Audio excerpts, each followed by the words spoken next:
Snook Alone, Part 2.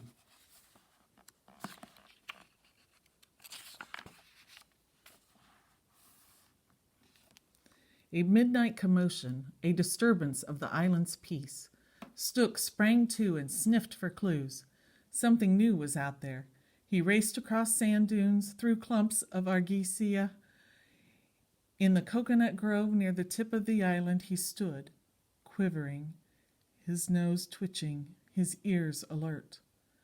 By the shadow-casting light of the round moon he saw many large beings, lumbering slow and steady out of the ocean and up the beach.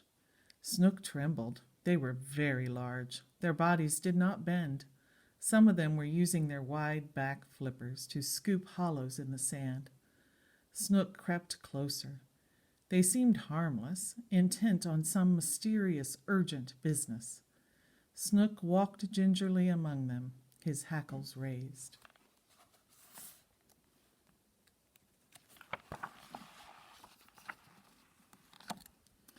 From the verge where the sea meets the sand, he heard splashing, thrashing, live terror, a last rush, a voracious hunger.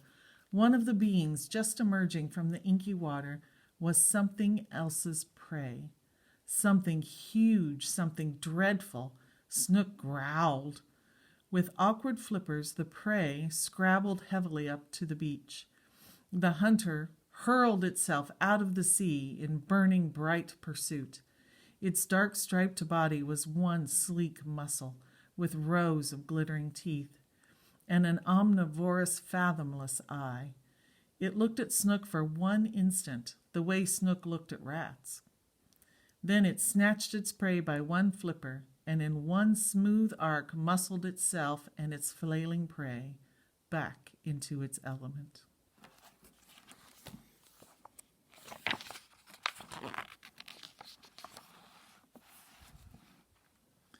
By afternoon, the northwest beach had been scored by dozens of carapaces, the high, dry sand dug up and covered by many graceless flippers. But one last turtle was still digging.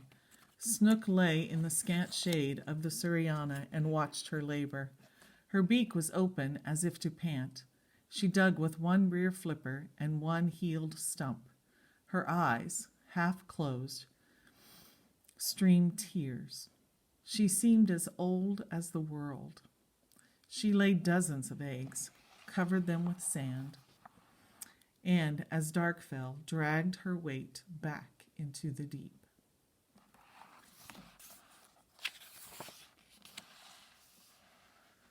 Snook lifted his nose and howled.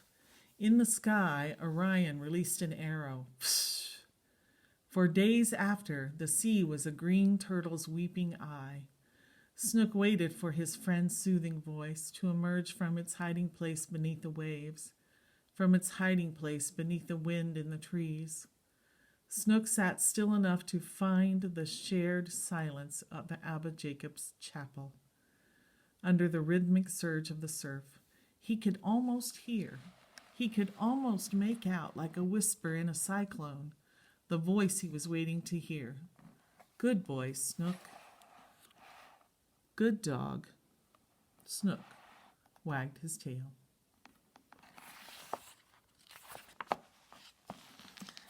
There were finds of flotsam, full moons of fishing buoys, tidbits of shark's meals, a plastic soft drink bottle, some pieces of styrofoam. Some of this was good to eat. Some of it was good to play with.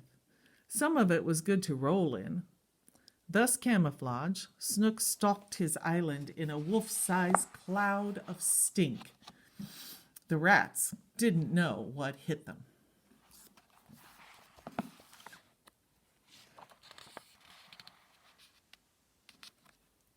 But Avocare Island was the center of a vast circle of longing.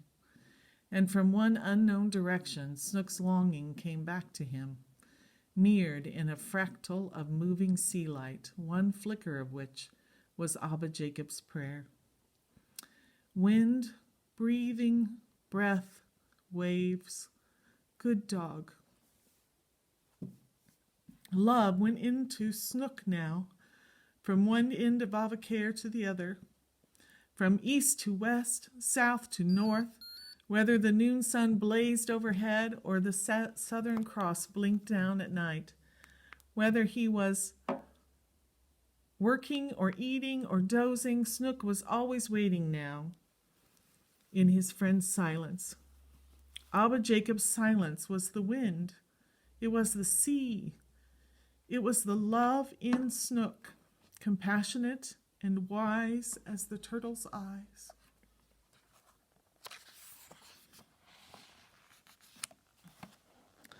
One day, the good ending came.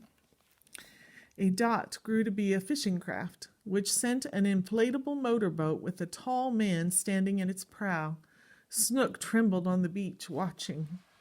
Then he jumped and raced in a yapping circle of pea-dribbling delight.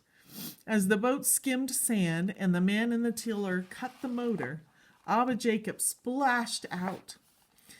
He ran to meet the barking somersault that leaped into his arms. "Oh, Snook," he said, "good dog." Snook whispered against his friend's chest. He licked his chin, his ears. Abba Jacob laughed. "You silly, horrible little beastie, you." "Good dog, Snooky boy. Good dog."